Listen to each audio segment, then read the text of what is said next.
Alhamdulillahirabbil alamin. Allahumma sholli wa sallim ala sayyidina Muhammadin wa ala alihi wa sahbihi ajma'in. Bersyukur kepada Allah Subhanahu wa taala. Kali ini kita akan belajar membaca kitab Fathul Qorib karena ada permintaan mengenai permasalahan puasanya wanita hamil dan puasanya wanita menyusui. Apakah boleh tidak berpuasa? Kalaupun boleh tidak berpuasa, apa saja konsekuensinya? Itu kira-kira yang menjadi permintaan untuk dibahas ya. Makanya saya pilih kitab Fathul Qorib. Mudah-mudahan pembacaan kitab Fathul Qorib ini bisa memberikan jawaban dan bisa memberikan penjelasan ya. Kita mulai. Bismillahirrahmanirrahim. Qala al-musannifu wal hamilu wal murdi'u in khafata ala anfusihima dororon yalhaquhuma bisawmi kadororil mariyudhi aftarata. Wal hamilu, dan adapun wanita hamil, wal murdi'uh, dan wanita menyusui, in khawfata, jika keduanya khawatir, ala anfusihima, atas diri mereka sendiri, dororon, khawatir akan bahaya, yalhaquhuma, menimpa mereka, bisawmi, dengan sebab berpuasa, kadororil mariyudhi, seperti bahayanya orang sakit, aftarata, maka keduanya boleh berbuka atau keduanya boleh tidak berpuasa. Wa wajabah, dan wajib alaihima, atas mereka berdua, al-qada'u, yaitu mengqada' puasa atau mengganti puasa tersebut. Wa in khafata ala auladihima, dan jika keduanya khawatir akan adanya bahaya, ala auladihima, atas anak mereka saja, ai isqatil waladi fil hamili, maksudnya khawatir terjadi keguguran fil hamilih, bagi wanita hamil, wakilatil lebani, dan khawatir akan terjadi berkurangnya volume ASI fil murdi'ih, bagi wanita yang menyusui, aftarata, maka keduanya boleh berbuka atau boleh tidak berpuasa. Wajib, dan wajib alaihim, atas keduanya, al-qada'uh, yaitu mengganti puasa, mengqada' puasa, lil iftarih, dikarenakan tidak melaksanakan puasa.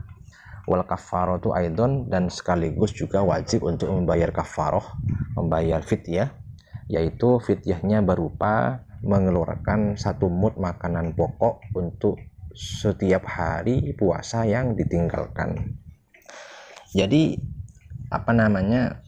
dapat disimpulkan bahwa wanita hamil dan wanita menyusui itu boleh untuk tidak berpuasa. Boleh tidak berpuasa apabila mengalami kekhawatiran akan keselamatan dirinya atau khawatir akan keselamatan anaknya ya.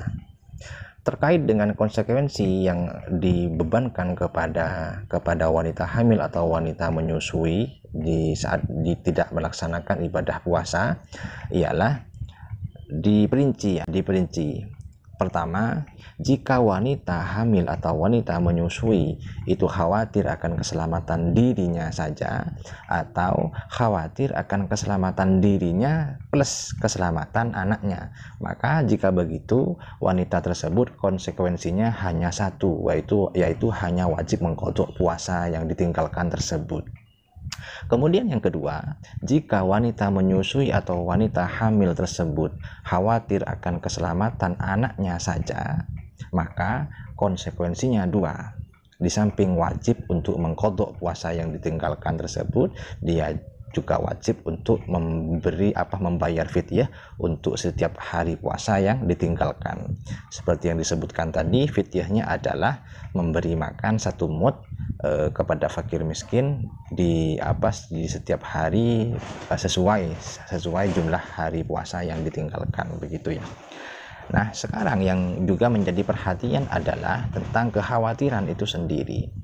Artinya tidak cukup ketika kekhawatiran itu hanya berdasarkan kira-kira saja, tanpa adanya indikasi atau tanpa adanya tanda-tanda yang menunjukkan bahwa apa yang dikhawatirkan itu, misalkan khawatir akan gangguan kesehatan misalkan. Jadi mesti ada tanda-tanda kalau gangguan kesehatan itu akan betul-betul terjadi, begitu ya. Sehingga Syekh Wahbah Az-Zuhaili dalam kitab beliau Al-Fiqhul Islami wa Adillatuhu memberikan batasan tentang kekhawatiran yang dapat dipertimbangkan, begitu ya. Wal khauful mu'tabaruh makanah mustanadan li ghalabatil dhanni bi tajribatin sabiqatin au ikhbari tabibin muslimin hadhikin adlin.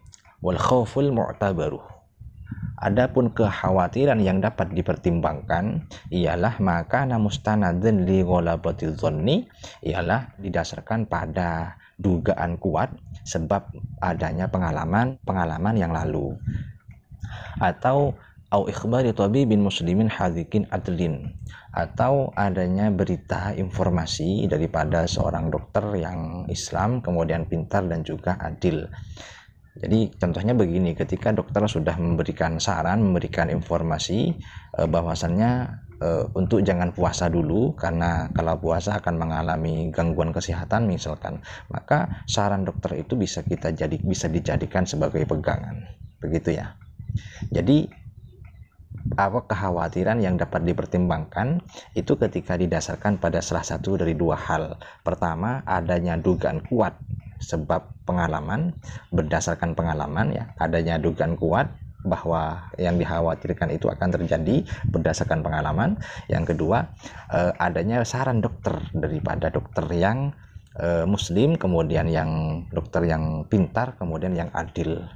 Jadi salah satu daripada dua hal ini yang bisa dijadikan sebagai sandaran. Oleh karena itu, ketika hanya wanita menyusui atau bahkan wanita hamil hanya berdasarkan kira-kira saja, maka belum cukup baginya untuk tidak berpuasa.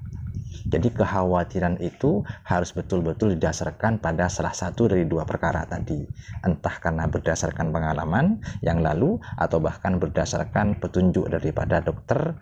Namun dokter tersebut haruslah dokter yang muslim, kemudian pintar, kemudian dokter yang adil. Ya, itu saja mungkin terkait dengan pembahasan masalah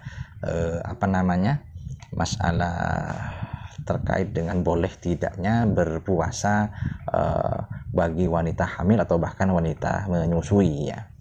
Mudah-mudahan pembacaan ini bermanfaat dan memberikan jawaban. Mudah-mudahan juga barokah. Wallahu a'lam bishawab.